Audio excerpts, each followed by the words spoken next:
ওয়ান-ইলেভেনের অন্ধকার অধ্যায় কি আবার ফিরে আসছে? একে একে কি ধরা পড়ছেন সেই সময়ের নেপথ্যের কুশীলবরা? এমন প্রশ্নের মধ্যেই দেশের রাজনৈতিক অঙ্গনে নতুন বিস্ফোরণ। ডিজিএফআই-এর সাবেক মহাপরিচালক অবসরপ্রাপ্ত লেফটেন্যান্ট জেনারেল শেখ মামুন খালেদ আটক। বুধবার গভীর রাত, রাজধানী ঘুমিয়ে। ঠিক তখনই মিরপুরের একটি বাসা ঘিরে ফেলে গোয়েন্দা পুলিশ। কিছুক্ষণের মধ্যেই বেরিয়ে আসেন একসময়ের ক্ষমতাধর গোয়েন্দা প্রধান শেখ মামুন খালেদ। দীর্ঘদিনের অভিযোগ, বিতর্ক আর গুঞ্জনের পর অবশেষে তিনি আইনশৃঙ্খলা বাহিনীর হাতে। নগদ নিয়ে এলো হার না মানা হার অফার। সর্বনিম্ন 10,000 টাকা রেমিটেন্স নগদে পাঠালে থাকছে স্বর্ণের হার জেতার সুযোগ।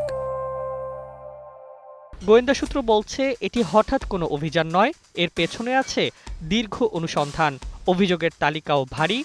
ডিজিএফআই-কে রাজনৈতিক কাজে ব্যবহার, ১/১১-র সময় বিতর্কিত ভূমিকা, আয়নাঘর নামে গোপন নির্যাতন কেন্দ্রের অভিযোগ, জলসিঁড়ি আবাসনে শত কোটি টাকার অনিয়ম, এমনকি ক্ষমতার অপব্যবহারে বিপুল অর্থ আত্মসাতের অভিযোগও রয়েছে তার বিরুদ্ধে।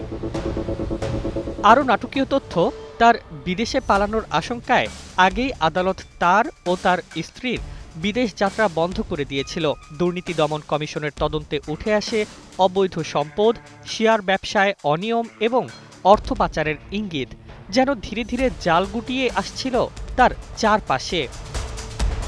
২০০৭ থেকে ২০০৮ সালের সেই উত্তাল সময়, যখন রাজনীতি থমকে সেনা সমর্থিত সরকার ক্ষমতায়, সেই সময় ডিজিএফআই-এর কাউন্টার ইন্টেলিজেন্সে গুরুত্বপূর্ণ দায়িত্বে ছিলেন মামুন খালেদ। পরে তিনি হয়ে ওঠেন গোয়েন্দা সংস্থার প্রধান।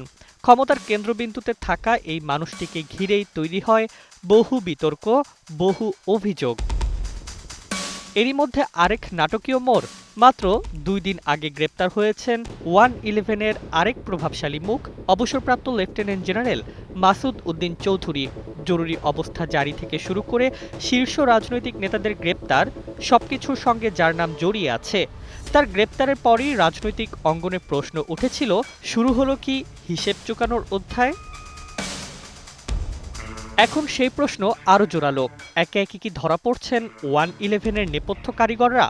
বিশ্লেষকরা বলছেন এটি শুধু গ্রেপ্তার নয়, এটি ইতিহাসের দরজা আবার খুলে যাওয়ার ইঙ্গিত। দীর্ঘদিনের চাপা অভিযোগ, অজানা কাহিনী, ক্ষমতার গোপন খেলা, সবকিছুই আবার সামনে আসতে পারে।